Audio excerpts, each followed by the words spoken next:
where to lead. Jemaat BMC ini mau dibawa kemana, saudara? Pastor Yongki dengan jelas mengajarkan bahwa setiap kita itu dipimpin menjadi serupa seperti Kristus. Dan setiap kita ini, saudara dan saya, kita dipersiapkan menjadi mempelai Kristus yang sepadan dengannya. Caranya bagaimana? Yaitu dengan memiliki pikiran dan perasaan Kristus. Dan juga hidup tak bercela dan kudus, sehingga dengan hidup intim dan melepaskan hak pribadi kita. Dan biarlah saudara ini juga boleh tertanam dalam hati kita dan kita boleh mau melaksanakannya, saudara ya, karena firman Tuhan itu tidak hanya kita dengarkan, tapi terlebih harus kita lakukan dalam kehidupan kita, saudara. Dalam proses kita menjadi serupa seperti Kristus, saudara ya, kita itu tahu, saudara, proses itu take time, saudara, enggak hari ini percaya, lalu langsung kita itu jadi seperti Kristus. Enggak seperti itu, saudara ya. Semua itu take time dan take proses. Hidup kita inilah proses yang kita jalani, saudara. Dan kita tahu bahwa kita ada di dunia ini bukan sekedar menjalani nasib, atau Tuhan itu iseng-iseng nyiptain saudara dan saya, biar buat lucu-lucuan. Enggak, saudara ya. Tapi kita tahu Tuhan menciptakan saudara dan saya. Karena Tuhan punya rancangan yang dahsyat dan ajaib dalam kehidupan kita semua, dalam kehidupanmu dan dalam kehidupanku, saudara. Sehingga kalau kita tahu Tuhan punya rancangan yang dahsyat dan luar biasa dalam hidup kita, kita itu nggak akan hidup seenaknya. Kita nggak akan hidup apa adanya, saudara. Kita tahu, saudara ya, siapa jati diri kita. Bahwa kita ini diciptakan menurut gambar dan rupa Allah dengan suatu tujuan yang mulia, yaitu tujuannya adalah kehidupan kekal bersama dengan Tuhan di surga. Dan nggak cuma di surga, saudara ya, tapi Tuhan juga mengutus kita yang ada di bumi ini. Kita, saudara dan saya, adalah influencer surga, saudara ya. Saudara dan saya adalah garam dan terang dunia, saudara. Dan ketika kita berbicara tentang tujuan, saudara ya, tujuan itu adalah destination. Kalau kita berbicara tujuan atau destination, purpose, itu pasti kita berbicara tentang suatu journey, saudara, perjalanan, saudara. Jadi kalau misalnya saya tujuannya mau pergi ke Indonesia, berarti kan saya ini akan melakukan perjalanan ke Indonesia. Sama, saudara. Saudara dan saya saat ini yang ada hidup di dunia ini, kita saat ini, setiap kita itu sedang ada di dalam perjalanan, saudara. Perjalanan menuju kekekalan, perjalanan menuju serupa seperti Kristus. Dan dalam perjalanan ini bukanlah semuanya smooth, baik, saudara. Enggak, saudara ya. Kadang kita itu dibawa ke dalam lembah yang kekelaman, saudara. Seperti di Mazmur 23, pemazmur berkata, melewati lembah kekelaman. Atau kadang kita dibawa naik, melewati gunung-gunung batu, bukit batu. Tapi percaya, dimanapun kita berada, kita nggak pernah sendiri. Ada Tuhan Allah Immanuel yang selalu menyertai kita, saudara ya. Dan kalau kita boleh lihat di slide yang pertama, saudara, bahwa kita yang mengaku diri kita sebagai orang Kristen yang sejati dalam perjalanan hidup ini, saudara ya, kita yang mau hidup serupa seperti Kristus. Kita sudah rajin berdoa, kita rajin baca Alkitab, kita rajin ibadah, kita melakukan kewajiban kita dengan mengembalikan perpuluhan, memberikan persembahan, dan melayani. Tetapi, saudara, ada pertanyaannya. Tetapi mengapa kita ini menyebut diri kita Kristen masih mudah emosi berlebihan? Mengapa kita ini masih mudah stress out? Mengapa kita masih mudah burn out? Mengapa kita ini cepat hilang pengharapan? Dan mengapa kita ini cepat putus asa, saudara ya? Kan kayak kita sekarang lagi ibadah Zoom nih. Wah, habis nyanyi, memuji Tuhan, mendengarkan firman. Oh, semangat, yes, penuh sukacita. Tapi tiba-tiba setelah selesai Zoom, tiba-tiba ada apa gesekan dengan pasangan kita, nyebelin sesuatu, melakukan hal yang nggak nyenengin. Waduh, jadi langsung emosi. Mungkin anak kita melakukan suatu kesalahan kecil, kita langsung emosi meledak-ledak. Atau ketika kita selesai ibadah, yes, lalu besok kerja dipanggil bos, ini hari terakhir, kamu besok nggak usah kerja lagi, kamu dipecat. Wah, langsung sepertinya dunia itu hilang, hancur, binasa, kita itu harapan kita udah hilang, no future. Mengapa masih seperti itu, saudara? Mengapa kita yang kita menyebut diri kita Kristen, tapi kita nggak ada bedanya, kayaknya nggak ada bedanya deh dengan orang-orang yang di luar sana. Sebab itu, saudara, kita mau belajar hari ini, kalau saya boleh beri judul tema hari ini, saudara ya, biarlah ini boleh menjadi berkat buat kita semua, led to the everlasting love, saudara. Dipimpin kepada kasih yang kekal, saudara ya. Mari kita sama-sama baca dalam Yeremia 31 ayat 3b, dikatakan, aku di sini Tuhan mengasihi engkau dengan kasih yang kekal. Wow, jadi Tuhan mengasihi saudara dan saya itu dengan kasih yang kekal. Sebab itu aku, Tuhan, melanjutkan kasih setiaku kepadamu. Wow, saudara, kita ini loh yang modelnya kayak gini, mungkin kita merasa orang yang gagal, kita merasa kita orang yang nggak sempurna ini, tapi Tuhan bilang, aku mengasihi engkau dengan kasih yang kekal, nggak peduli seberapa buruknya engkau, nggak peduli seberapa brengseknya engkau, Tuhan bilang, aku mengasihi engkau dengan kasih yang kekal. Dan nggak cuma itu, sudah dalam Yesaya 43:4 Tuhan berkata, oleh karena engkau berharga di mataku dan mulia, dan aku ini mengasihi engkau, maka aku memberikan manusia sebagai gantimu, dan bangsa-bangsa sebagai ganti nyawamu. Saudara, engkau berharga di mata Tuhan. Dan nggak cuma Tuhan bilang berharga, Tuhan berkata, engkau itu mulia, saudara. Wow, yang bilang kau mulia itu bukan orang sembarangan loh, saudara. Bukan orang yang ngasih lu mulia, enggak. Tuhan. Tuhan yang pencipta langit dan bumi, Tuhan yang kita sembah bilang, kamu dan saya mulia di mata Tuhan. Wow, that's amazing, saudara. Dan nggak cuma dia bilang, aku mengasihi engkau. Dia bilang, aku memberikan manusia sebagai gantimu dan bangsa-bangsa sebagai ganti nyawamu. Kalau kita tahu hal ini, saudara, wow, kalau kita nggak berteriak, kalau kita ibadah, kita nggak semangat, itu question besar, saudara ya. Bahwa kita yang disayangi Tuhan, kita yang sangat dicintai Tuhan ini, kita bukan orang-orang yang hebat, saudara. Saudara melihat dirimu dan seringkali kita merasa, I'm just fail. Many time kok dulu sekarang nggak tambah baik hidupku, tambah rasanya turun. Tapi Tuhan bilang apa? No, ketahuilah siapa dirimu. Kau tuh berharga, kau tuh mulia di mataku, di mata Tuhan. Saudara. Many times we are too hard on ourselves. Saudara. Banyak kali kita itu memberikan patokan too hard on ourselves. Saudara. Terlalu merasa, aku ini nggak ada masa depan, nggak berguna. Padahal saudara, tadi Tuhan berkata, aku mengasihi engkau dengan kasih yang kekal. Dan kalau kita tahu bahwa Tuhan in control of everything, He's in control of everything. Your life, your financial, keuanganmu, keluargamu, anak-anakmu, rumah tanggamu, your family, orang tuamu, hubunganmu, semuanya masa depanmu, dia in control. Dan orang yang in control bilang, aku mengasihi engkau, dan aku itu menganggap engkau mulia. Apakah kita itu masih worry? Apakah kita itu masih hidup dalam ketakutan dan kekhawatiran? Sehingga seharusnya kita bisa berkata, even if I fail, God, you'll clean up the mess for me. You will still love me anyway, and you'll take good care of me. Why? Because I'm the apple of your eyes. Karena saya biji matamu, Tuhan. Kalaupun aku tuh messed up, aku gagal, aku salah jalan, Tuhan yang akan meluruskannya. Tuhan yang akan tetap mengasihi aku, dan Kau akan tetap menyayangi aku dan menjagai aku. Itu Tuhan kita, saudara. Itu Tuhan yang kita sembah, yang engkau dan saya sembah. Saudara, saya kasih ilustrasi suatu saat, beberapa waktu yang lalu anak saya, saudara ya, datang sama saya dan bilang, dia datang dengan tampang yang nggak takut, tapi juga nggak happy, ya kayak agak dikit senyum-senyum. Mami, dia bilang, yes, I fail my exam, katanya. I got 50, Mami. Dia bilang, Mama, saya gagal ujian saya dapat nilai 50 gitu. But I try my best, right? I try my best. You're not gonna angry at me, right? Because I know you, because you love me, because you still love me, right? I try my best. Sudah tahu? Anak saya yang masih kecil, sudah ya, di bawah 10 tahun, dia tuh datang sama saya dan dia bilang, dia gagal tesnya, dia bilang, Ma, aku gagal, tapi Mama tahu loh ya, aku ini udah berusaha semampuku loh, Ma, aku ini jujur, aku nggak nyontek.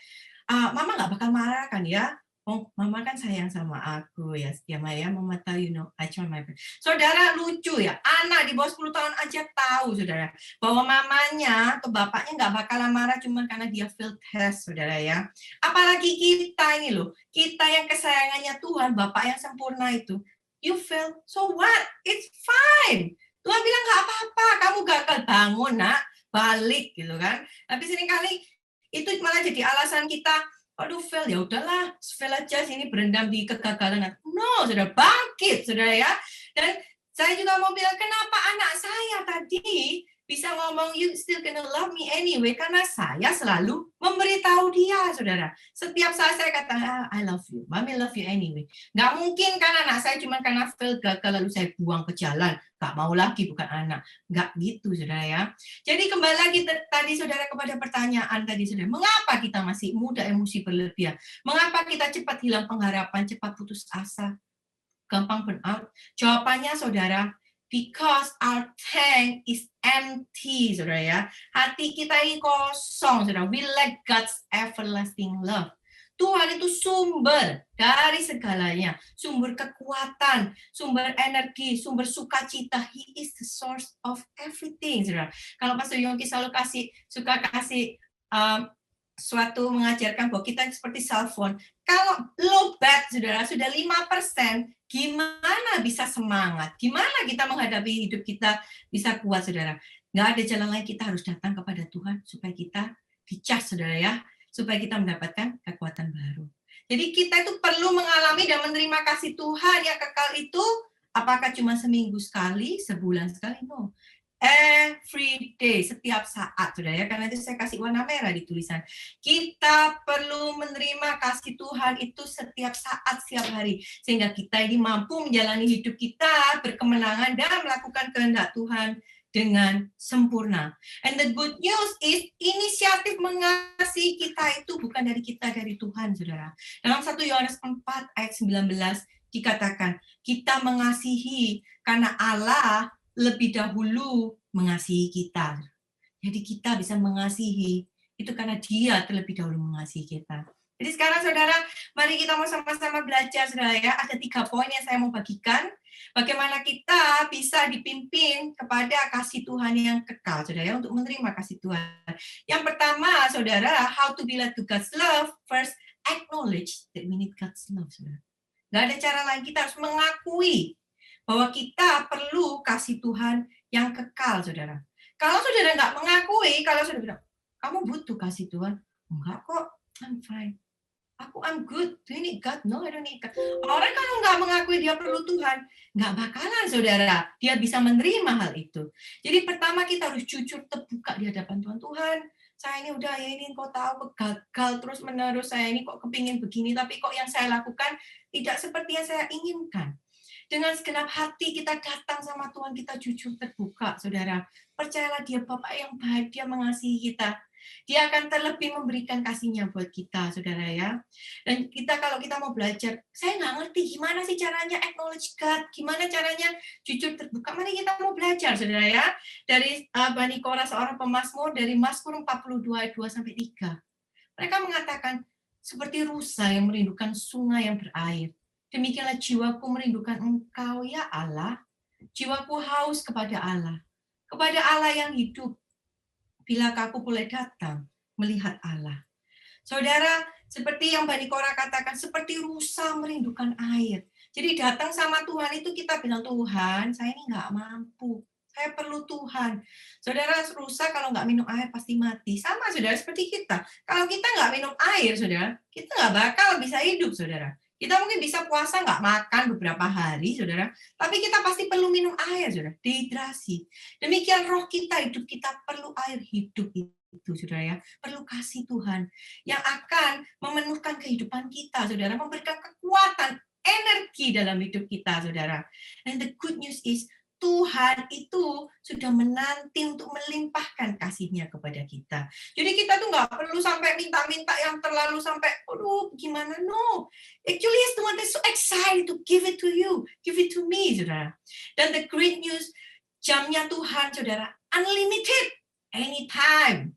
Nggak ada office hour, only Monday to Friday 9 to 5. Enggak, saudara. Tuhan enggak seperti itu. Atau mungkin kalau karena ini gereja, ya Tuhan, rohani minggu, only Sunday. Enggak, saudara.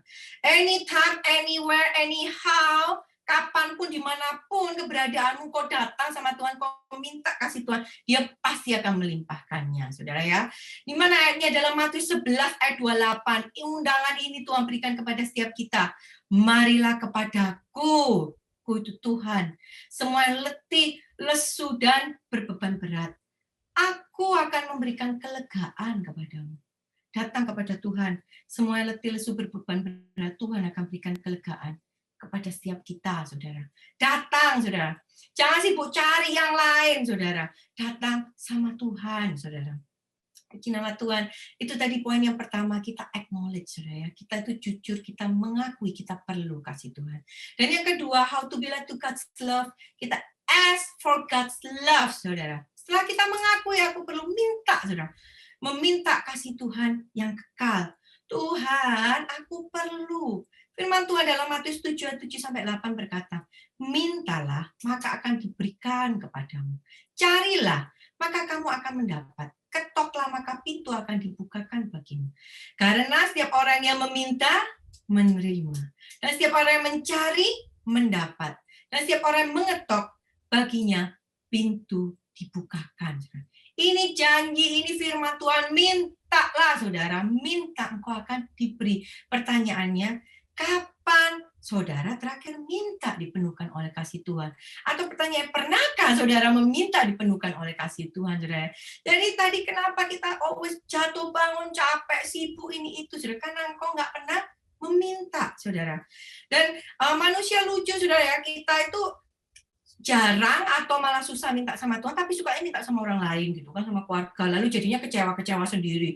Itu orang tua gua mestinya bantu gua tahu, ataupun anak nggak berbakti mestinya kasih orang tua tahu, atau saudara, atau siapa, atau pastornya lah, atau siapa teman rohani. Saudara, kita anak Tuhan, saudara, yang kau dan saya, kita itu anak raja. God the prince and the princess of kingdom. Mental kita bukan mental pengemis, saudara. Jangan minta sama orang, saudara. Itu malu-maluin Tuhan. Tapi Tuhan menyuruh kita minta sama Tuhan. Jangan kebalik, saudara. Mintalah sama Tuhan, jangan minta sama orang. Bahkan ada salah satu firman Tuhan mengatakan, saudara, ya, kita itu harus minta sama Tuhan. Ketika engkau berdoa, doalah sama Tuhan. Tuhan, berkati saya, supaya saya ini nggak kekurangan, lalu saya mencuri, saya malu-maluin Tuhan. Tapi juga jangan terlalu banyak, lalu sampai akhirnya saya jadi sombong, dan saya itu meninggalkan Tuhan. Itu, saudara, doa kita. Kita minta Tuhan memberkati cukup. Karena kita harus tahu cukup yang Tuhan berikan buat kita tuh jauh melebihi apa yang dapat kita doakan, mintakan, dan pikirkan, saudara. Sebab itu, saudara, minta dipenuhkan kasih Tuhan. Just ask. It's free, saudara. You don't have to spend any money. Tapi kenapa it's free? Free bukan berarti itu murahan. Kenapa it's free? Karena kau dan saya nggak bisa beli, saudara.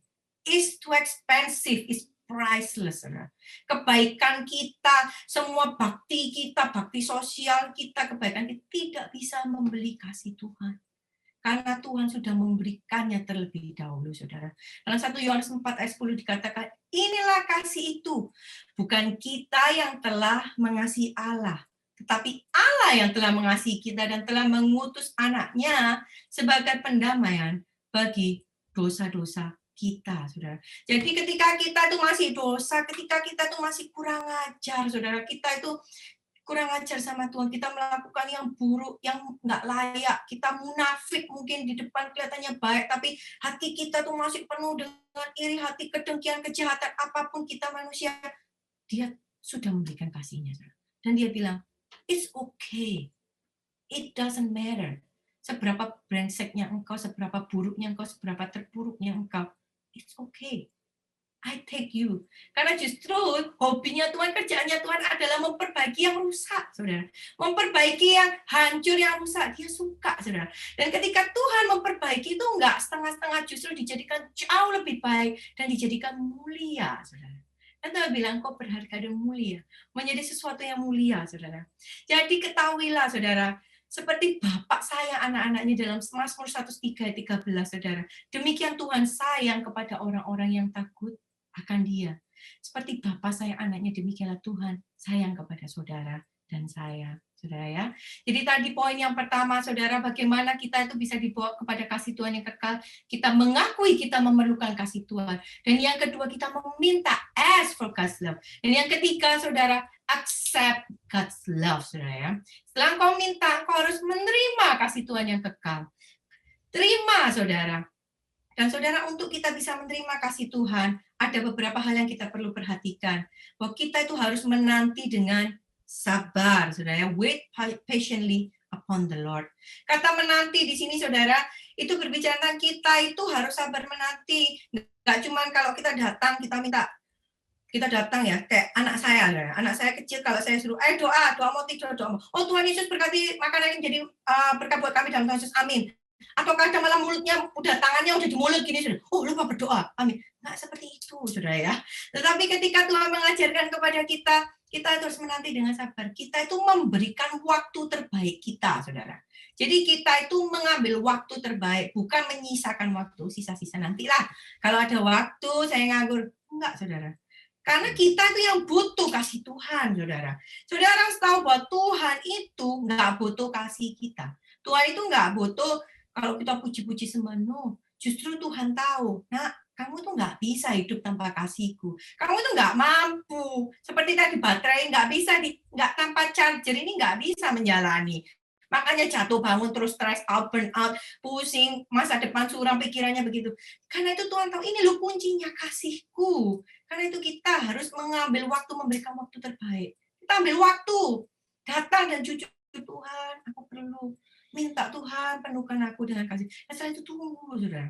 Kan nggak mungkin saudara komunikasi itu, saudara yang nyerocos, oke, amin, baik-baik. Lah, yang sebelah sana belum sempat ngomong, saudara. Tuhan belum sempat ngomong, aku baru mau kasih, kamu sudah pergi. Wait patiently, saudara. Kita tunggu dengan tenang, saudara, kita tunggu. Karena itu tempat itu penting dan waktu itu penting, saudara ya. Dan setelah itu, saudara, kita juga mengabaikan distraction. Ketika kita mulai nih merasakan hadirat Tuhan, ku nikmati keindahan, gitu, saudara, lalu merasakan kasih Tuhan, gitu. Jangan cepet-cepet, pasti lalu distraction datang. Waduh, ini habis gini nanti aku mau makan apa? Mau makan kare? Mau makan, aku makan barbecue Korea? Apa? Atau kalau enggak, laundryanku belum aku jemur atau apa, saudara. Jadi distraction banyak sekali. Pintu tadi udah dikunci apa belum? Saudara, itu semua bisa menanti. Ketika hal itu datang, katakan, saudara, it's okay, aku mau fokus, aku mau memberikan waktu terbaik sama Tuhan, aku mau menerima kasih Tuhan. Lebih lagi, nggak bingung, bisnis nanti kalau nggak beli ini nanti sahamnya turun, harus bisnis. Nggak apa-apa. He's in control, right? See, go back again. He's in control. If he's gonna bless you, that stock maybe now $100, he bless you, you can buy in $1, you're gonna get it anyway, gitu kan? Kenapa kita pakai pemikiran kita sendiri? Fokus memprioritaskan Tuhan, terima kasih Tuhan. Abaikan semua distraction itu, fokus. Ya, dan kita nikmati kasihnya, enjoy His love. Saudara, ketika kita melakukan hal itu, Tuhan tuh pasti so excited, saudara ya. Senang sekali. Saudara, ketika saya memberikan suatu ilustrasi, anak saya juga, saudara ya, gitu, ketika suatu saat kita lagi dinner makan malam beberapa hari yang lalu, saudara. Saya habis lagi nyiapin makan gitu sama mereka makan, lalu saya potong buah gitu kan. Saya nyiapin, lalu tiba-tiba anak saya datang dan peluk saya, bilang, "Mami, why you work so hard? Mami, stop, you take a rest, you don't need to work anymore." Saya tahu ya. Jadi dia datang sama saya dengan tampangnya sedih. Saya pikir, ini kenapa tampangnya sedih? "Mami, kamu kok kerja berat sekali? Sudahlah, Mami, berhenti istirahat toh, kamu enggak usah kerja berat." Wow, itu buat saya luar biasa, saudara. Itu lebih harganya daripada cuman kalau dikasih duit yang banyak, itu luar biasa, saudara. Demikian juga kita sama Tuhan, saudara ya. Kita datang sama Tuhan, nggak cuma Tuhan, tolong bilku Tuhan, minggu depan bayaran Tuhan. Enggak, tapi kalau kita datang, Tuhan, terima kasih ya buat hidup saya, saya masih hidup ini, makasih Tuhan. Terima kasih ya Tuhan, kalau buat orang-orang di sekeliling saya masih berkati, kalau saya itu masih sehat, buat kesehatan saya, buat anything kau berterima kasih. Itu Tuhan itu, wow, sangat happy, saya sangat suka cita kalau kita melakukan itu. When was the last time, friend? You do that, saudara ya. Kapan terakhir kita datang sama Tuhan, cuma bilang, God, I love you.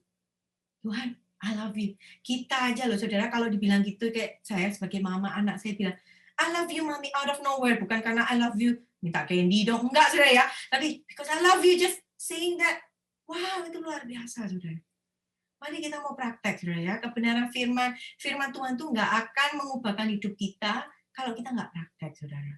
Ambil waktu, saudara, untuk kita boleh dipenuhkan oleh kasih Tuhan, saudara ya. Sehingga nantinya ketika persoalan itu datang, karena percayalah, suka nggak suka, siap nggak siap, persoalan pasti akan datang. Karena kita masih hidup di dunia ini, saudara. Sehingga ketika persoalan datang, kita tuh bisa berkata seperti ini dalam Mazmur 42 ayat 12. Sekali lagi Bani Korah berkata, mengapa engkau tertekan hai jiwaku, dan mengapa engkau gelisah dalam diriku?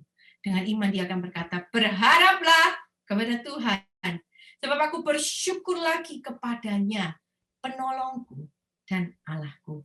Seseorang nggak akan bisa berkata berharaplah kepada Tuhan, apalagi bersyukur kepada Tuhan, kalau dia itu nggak pernah menerima dan merasakan kasih Tuhan, saudara.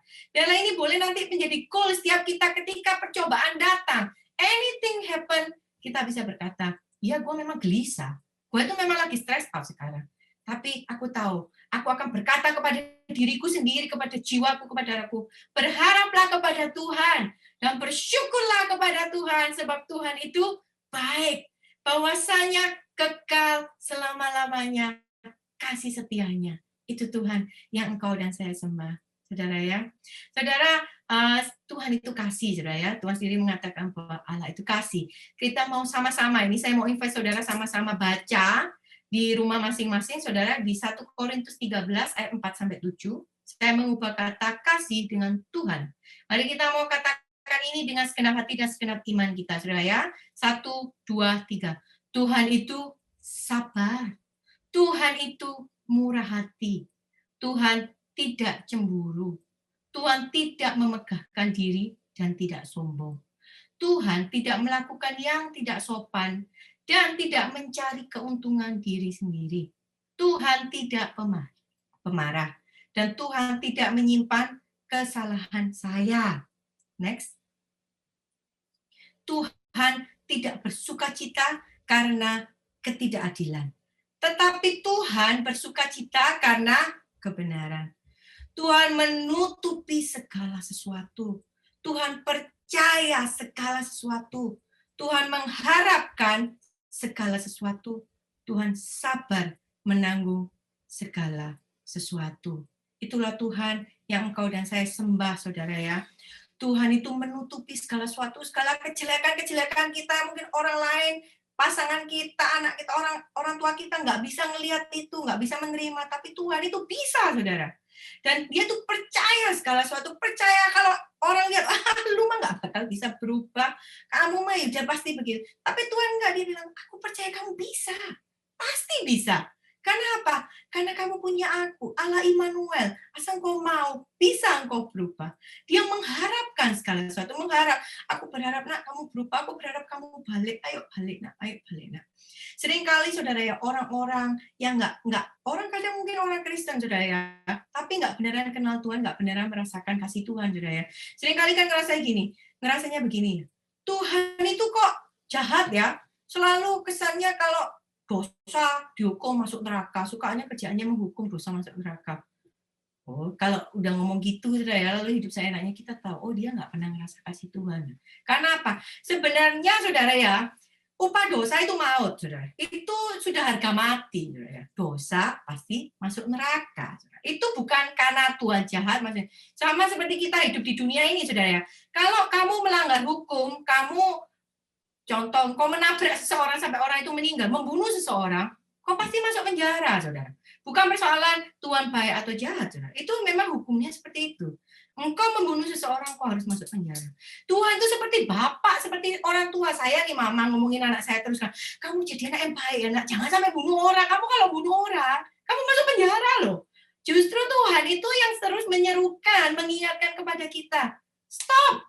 Berhenti berdosa. Kenapa? Kalau lu dosa terus lu masuk neraka loh. Baliklah sama aku. Aku bisa menyucikan engkau. Aku itu sudah membayar harganya lunas. Nah, aku sudah bayar lunas. Aku mati di kayu salib dan aku hidup lagi. Sehingga kita yang harusnya binasa, kita itu memperoleh hidup yang kekal, kemenangan, nggak cuma di surga, di bumi ini pun kita hidup dalam kemenangan. Dan kita tahu dosa akan buat kita makin turun dan turun melorot, hidupnya makin susah dan susah. Karena itu Tuhan bilang jangan hidup dalam dosa. Mungkin kita salah bisa berbuat dosa, tapi segera berbalik. Minta ampun dan berbalik kepada Tuhan. Terima kasih-Nya. Minta kasih Tuhan memulihkan, memenuhkan hidup kita. Dia Bapak yang baik, saudara. Dia Bapak yang sangat mengasihi engkau dan saya. Seperti yang dia tadi berkata, aku tuh memberikan bangsa-bangsa, aku memberikan segalanya buat kamu. Gak cuma itu loh saudara, dirinya sendiri loh datang, mati buat engkau dan saya. Wah, itulah Bapa yang kita sembah. Saudara ya, sebab itu jangan pernah lepaskan Tuhan apapun yang terjadi berbalik. Mari kita mau ambil waktu, ambil komitmen untuk mau mengenal Tuhan yang dipenuhkan dengan kasih Tuhan. Jadi tadi sekali lagi saudara, bahwa bagaimana kita bisa dipimpin kepada kasih yang kekal, ada 3 langkah. Yang pertama, kita akui bahwa kita perlu kasih Tuhan yang kekal. Dan yang kedua, mintalah kasih Tuhan yang kekal itu untuk memenuhkan hidup kita. Dan yang ketiga, terima saudara dengan hati terbuka kasih Tuhan yang kekal. Percayalah, hidupmu tidak akan sama lagi, hidupmu akan diubahkan. Engkau akan dibawa Tuhan dari satu kemenangan kepada kemenangan yang lebih lagi. Bahkan kita semua akan menjadi lebih daripada pemenang. Puji nama Tuhan, terima kasih. Mari kita tundukkan kepala, kita berdoa. Tuhan Allah Bapa kami yang dalam surga, hamba-Mu selesai berbicara Tuhan, tapi kami percaya Allah Roh Kudus, Engkau terus berbicara dalam kehidupan kami semua anak-anak Tuhan. Terima kasih Tuhan buat kasih-Mu. Terima kasih buat cinta-Mu buat setiap kami. Terima kasih Engkau menjadikan kami biji mata-Mu. Terima kasih Bapa buat semua pengorbanan-Mu. Biarlah melalui pengorbanan Tuhan, melalui firman hari ini Tuhan, kami nggak hidup apa adanya. Kami nggak mau lagi hidup melakukan yang sia-sia, yang nggak berguna.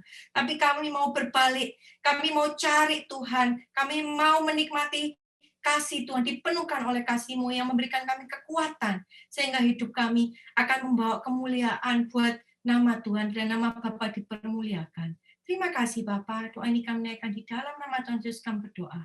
Amin.